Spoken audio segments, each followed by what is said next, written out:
What does it mean to be an enabler?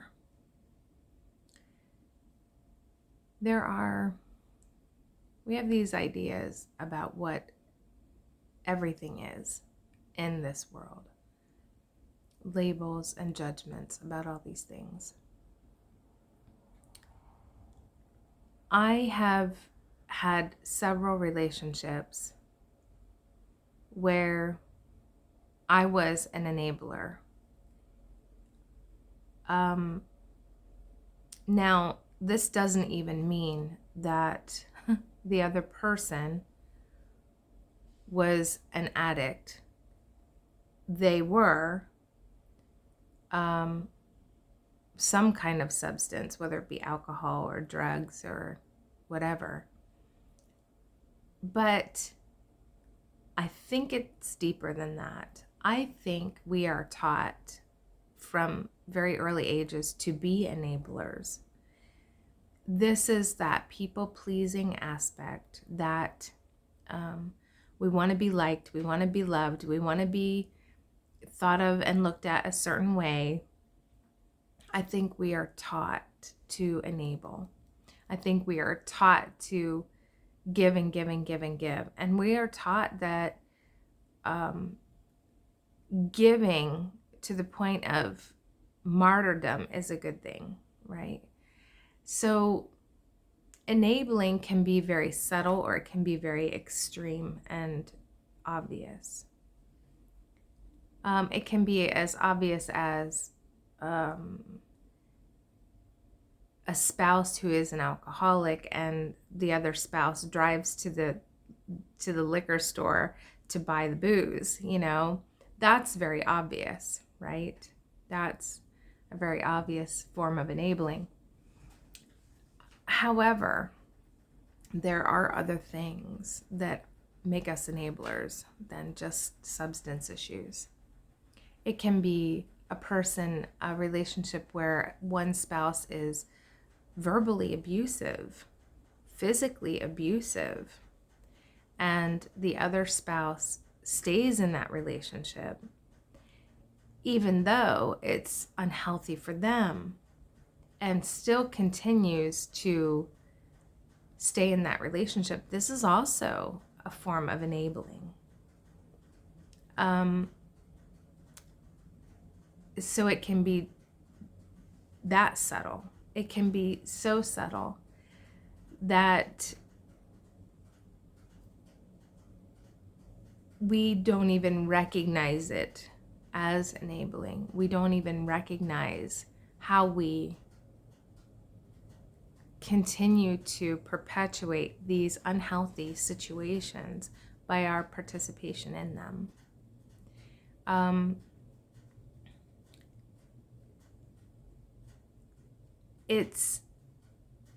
These things are unraveling, and we have to be able to look at ourselves and what we do every day and what we allow every day that doesn't feel good or right for us.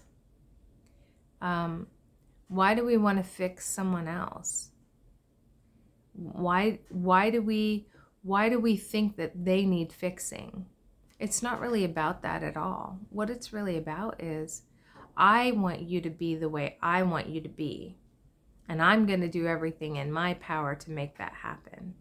It's really coming from this selfish place in a way, rather than looking at the situation clearly and saying, oh, I want someone in my life who is X, Y, and Z characteristics, okay? And being honest enough to look at the other and say, I really wish you were that person. However, I see clearly that your choices and the path that you want to follow is not this. And this is what I want in my life. So it's a level of accountability, right? To say, what I really want in my life is whatever that is, this. And know whether or not the people that you're allowing in your life fit those categories. Now, the reason I say we've been conditioned to enable is because that to some people sounds very selfish. I know this because I was in the dating game for a long time. And I had conversations with people through dating sites and whatever, and I said, "Okay, this is what I'm looking for." And they thought what I was looking for was ridiculous. Like my expectations were too high.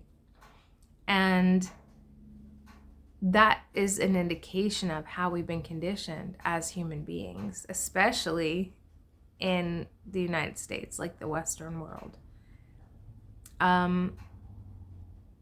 Because that's really all I can speak to, because that's where I am. That's where I grew up. But we've been conditioned to settle, like to settle for what works, what people say works. We need to settle. We need to compromise. We need to, all of these things. And we never really have been empowered to ask the questions, why? Why do I need to settle? Why do I need to accept a life that does not serve me, doesn't make me happy? Why do I need to compromise on my wants and my desires? So enabling becomes part of that, because we really want to influence another person to be the way we want them to be. And that's the enabling, right? Whether it's, I'll give you this because it'll make you a nicer person, because without it you're going to be really mean. And right, so who are you serving? You're serving yourself, because you're trying to influence the situation to be kinder and gentler for you, rather than saying, you know what, that person is just, that person is choosing to behave in a way that I don't want to be around. And so I'm going to remove myself from the situation. Or because we have married this person, for example, we're taught that when we marry someone, we have to stay in that marriage. Well, if that person chooses to be someone other than who they promised to be, or who they showed themselves to be, all bets are off, is what I would say. Like, and people grow and change. Why would you want to force yourselves to stay in a marriage or in a relationship that no longer serves you? Why force that? It's just not healthy, It's better to go your separate ways and both live happy lives and that's why they say with children, sometimes they say with children, they would have been better off if their parents had gotten a divorce. Because, the parents sometimes just continue to make each other miserable. I would say it starts further back from that. It starts in a more simple way, that we are just not taught to value ourselves, to value our needs, to value our desires. We are not taught that it's okay to be who we are and to express who we are in the world. And because we're taught that it's not okay, we start to hide and restrict and limit and cover up, and we try to manipulate ourselves into the mold that we think we're supposed to fit into. And eventually it unravels, because it's not the truth of us. If we were taught from early on to value ourselves, to value our needs, to value our wants, to value our desires, we may not have a divorce rate that's so high, because maybe we would marry the more compatible person the first time, because we'd be more authentic in what it is that we really need. So, enabling takes on many different faces, like I say about fear, but it all comes from that.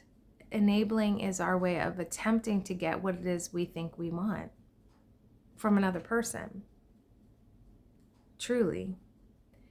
Enabling is kind of a form of addiction in its own right, because that attempting to manipulate another person to control, to whatever, a situation, is just as strong a hindrance as addiction itself. Because with substance abuse, you can put the substance down and it's gone. With this manipulation and control factor, it's seated in every aspect of life. So it's something that has to be dealt with, recognized first, and then choices made around that.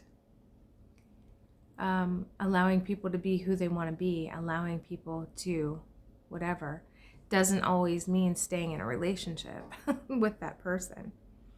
Oftentimes it means, I see you, I accept your path, I know you're a child of God, and you have the right to walk the path of your choosing.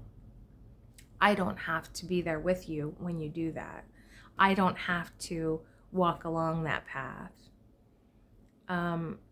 And there are those who'd say, but we are supposed to support this person. Well, yes, you are supporting them by saying, I see you as you truly are. I see your choices as something I'm not willing to participate in. That is supporting them, because we are seeing them as they truly are, and still having love for them and honoring that they are a Christ in their own right, and they have the power to live the life of their choosing.